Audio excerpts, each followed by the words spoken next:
Hydrocarbon पढ़ेंगे organic chemistry का। Hydrocarbon पढ़ने से पहले हाइड्रोकार्बन बना किससे? हाइड्रोजन प्लस कार्बन से। ठीक। हाइड्रोकार्बन में सबसे पहले तो आप समझिए हो सैचुरेटेड। हाइड्रोकार्बन किसे कहते हैं?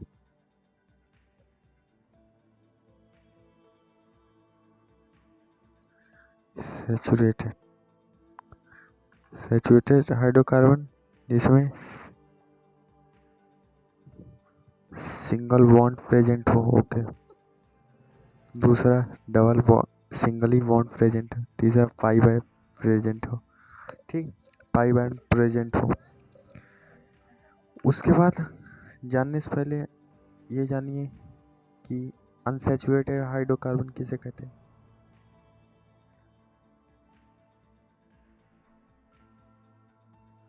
Unsaturated hydrocarbon. ठीक, अनसैचुरेटेड हाइड्रोकार्बन किसे कहते हैं? अनसैचुरेटेड हाइड्रोकार्बन जिसमें डबल बॉन्ड आ जाए और ट्रिपल बॉन्ड आ जाए और पाई बॉन्ड आ जाए। ठीक, इसे हम कहते हैं क्या? सैचुरेटेड का। और एरोमेटिक होता है जो कि पढ़ चुके होंगे आप, एरोमेटिक कंपाउंड। इसका फार्मूला क्या होता है? 4n+2। ये मैं बता दे रहा हूँ आपको एकदम कंप्लीट शॉर्ट में बता रहा हूँ, एकदम कंप्लीट शॉर्ट में, एकदम डिटेल में बोर्ड पे पढ़ाऊँगा। ओके, ठीक है। उसके बाद अब इसमें हमें पढ़ना क्या रहता है? इसमें हम पढ़ेंगे एल्केन्स, उसके बाद एल्कीन, उसके बाद एल्काइंस। तो एल्केन्स में हम पढ़ेंगे उसका फॉर्मेशन कैसे कैसे बनता है, कौन कौन सी रिएक्शन यूज होती है। तो ये सब हम पढ़ेंगे इसमें। ठीक, ओके। तो शुरुआत करते हैं एल्केन। नोट्स बनाते रहिए। एल्केन, ठीक। एल्केन को पैराफिन्स कहते हैं। ठीक, क्या कहते हैं? ठीक, एल्केन को कहते हैं पैराफिन्स। क्या कहते हैं? पैराफिन्स कहते हैं।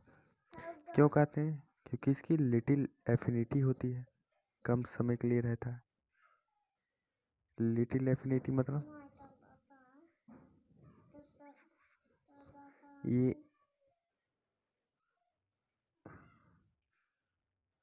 समझ रहे हैं? अब इसको समझाते हैं। देखो, लिटिल एफिनिटी मतलब कोई चीज़ जल्दी टूटने की क्षमता। पाई बॉन्ड आप इजीली ब्रोकन कर सकते, तभी पाई बॉन्ड का मिक्सर रहता है किसमें?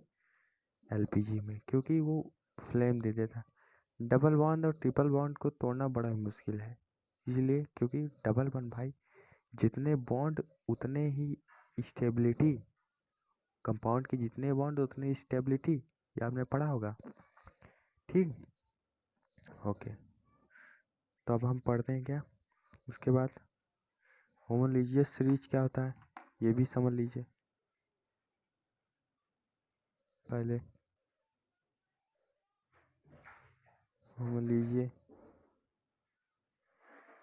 होमोलिजियस सीरीज क्या होता है? होमोलिजियस सीरीज होता क्या है पहले? हाँ, होमोलिजियस सीरीज होता है एक ऐसी सीरीज जिसमें CH2 का डिफरेंस होता है, डिफर करता है हर एक एल्केन आइटम से। जैसे ये CH4 है, C2H6, C3H8। तो डिफर कितने से है?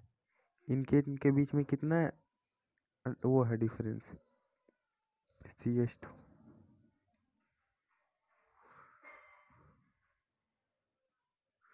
इनके बीच में कितना है? CH2।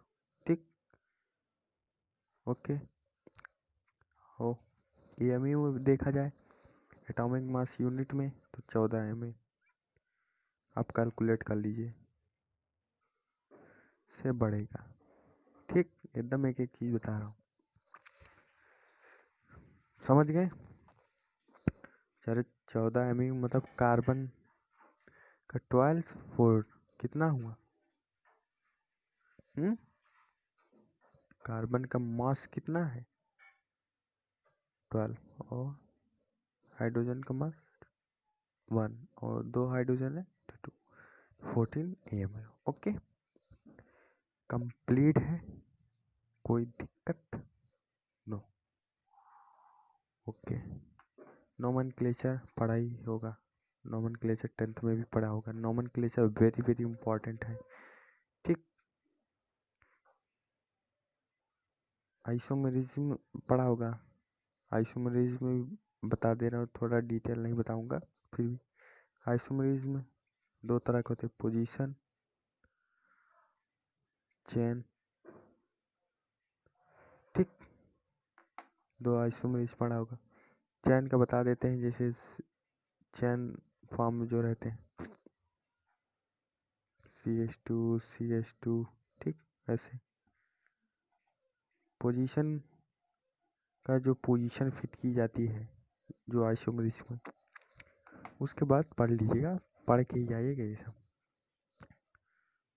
ये मैं एक नोट्स बना रहा हूँ, इसीलिए मैं सोचा कि आपको भी अपने, मैं नोट्स बनाता हूँ, कैसे कैसे मैं नोट्स बना, वो मैं आपको ये चीज़ बोर्ड पे पढ़ाऊँ। अब जनरल मेथड समझते हैं। नोट्स अगर चाहिए तो डिस्क्रिप्शन में जो नंबर दिया है उस पर जुड़ जाइए, एकदम बेस्ट नोट्स IIT लेवल की दे दी जाएगी। Okay, alkane, preparation of general method to preparation of, okay. First method है कहाँ से, फ्रॉम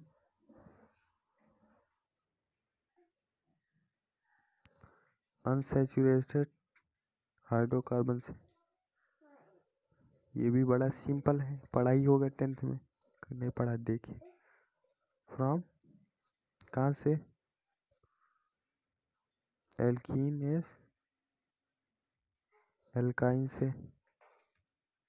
इसी प्रोसेस को क्या कहते हैं, रिडक्शन, ठीक। और इस प्रोसेस को हाइड्रोजनेशन भी कहते हैं। कैसे होता है हाइड्रोजनेशन वो भी देख लीजिए, ठीक। जैसे देखिए CH2 है, CH2 है,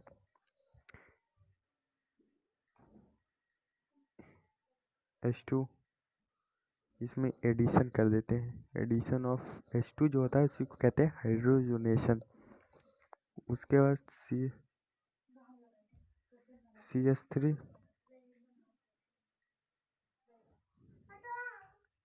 ठीक। कोई दिक्कत, कोई दिक्कत नो सर। ओके, जैसे इसमें एडिशन कर दिया, यहाँ पे 2H2, क्योंकि ये प्रोसेस 2 बार होती है। आपने 10th में पढ़ा होगा कि जो होता है ट्रिपल बॉन्ड से सिंगल बॉन्ड में आने के लिए ये H2 एक बार होगा तब डबल बॉन्ड में जाएगा, और डबल बॉन्ड में जाने के बाद फिर एक बार H2 से रिएक्शन कराएंगे तो सिंगल बॉन्ड में आ जाएगा, ठीक। ओके, तो इसलिए हम 2 ही लिख देते हैं तो बैलेंस हो जाता है। 10th में हमने पढ़ा होगा। CH3, ठीक। समझ लीजिए, थोड़ा डिस्टर्बेंस हो गया तो वेरी वेरी सॉरी। ओके, समझ गए। इसको कैटालिटिक भी बुलाते हैं, क्यों? क्योंकि ये कैटलिस्ट की तरह काम करता है, ये भी एक इम्पॉर्टेंट बात है। उसके बाद नोट करते हैं CH2 प्लस H2, ठीक। अब इसको अगर एडिशन कर रहे हैं आप, यहाँ तो हाइड्रोजनेशन किया, पर यहाँ पे अगर आपने एडिशन किया तो आपको कैटलिस्ट लेना पड़ेगा। कैटलिस्ट कौन कौन से होते हैं, Ni, निकल, प्लेटिनम, प्लेटिनम प्लेटिनम। और ये हमारे रूम टेम्परेचर पे होना चाहिए। ठीक, ये हमारा रूम टेम्परेचर पे होना चाहिए, तभी ये रिएक्शन भी करेगा। हाईली होते हैं, और फिर उसके बाद जो हमारा बनेगा प्रोडक्ट वो ये। ठीक, कोई दिक्कत है? देख, ये हमारा प्रोडक्ट बनेगा। नोट्स समझ में आ रही? बेस्ट क्वालिटी का नोट्स दे रहा हूँ, एकदम आईआईटी के लेवल तक का। अब कहेंगे एक ही बताऊंगा, ये सब के बारे में बताऊंगा, चिंता काहे कर रहे हैं। ठीक, उसके बाद जैसे CH एक ट्रिपल बॉन्ड का वो कर देते हैं। प्लेटिनम ले, H2 को ऐड करना है। ये H2 को हमने यहाँ भी लिख दिया, चाहे यहाँ लिखे कोई बात नहीं, ये मेथड बता रहे हैं आपको। CH2, ठीक, जैसे मैंने यहाँ अभी मैंने 2H2 कर दिया। ठीक, क्योंकि एक बारगी में मैंने सिंगल बॉन्ड 2 बार करना पड़ा, 2 बार को 2 लिख दिया, तो यहाँ पे सिंगल बॉन्ड वो डबल बॉन्ड हो गया। फिर एक बार अगर यहाँ पे हम 2 लिख देते तो डायरेक्ट यहाँ सिंगल बॉन्ड लिख सकते थे, जैसे कि यहाँ लिखे। अब यहाँ पे 2 नहीं लिखे थे, इसलिए हमें CH2 को फिर से क्या करना होगा, इसी के उसमें वो करना होगा H2। उसके बाद जो प्रोडक्ट बनेगा CH3। ओके, अब इस रिएक्शन को हम एक लाइन में लिखें, क्या लिख सकते हैं? इस रिएक्शन को हम एक लाइन में अगर लिखें तो ये लिख सकते हैं, जो कि अभी हमने लिखा। ठीक, क्या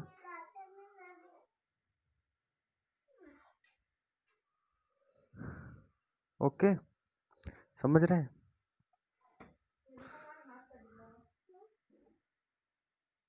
अब समझ में आ रहा हो? CH clear?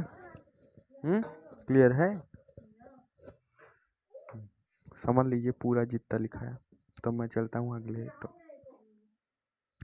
ठीक, जैसे यहाँ पे मैं 2 बार किया वही चीज़ एक लाइन में, जैसे यहाँ पे ये किया। ठीक, चलते हैं अगला पेज पे। ठीक, हम नेक्स्ट पेज पे आ गए।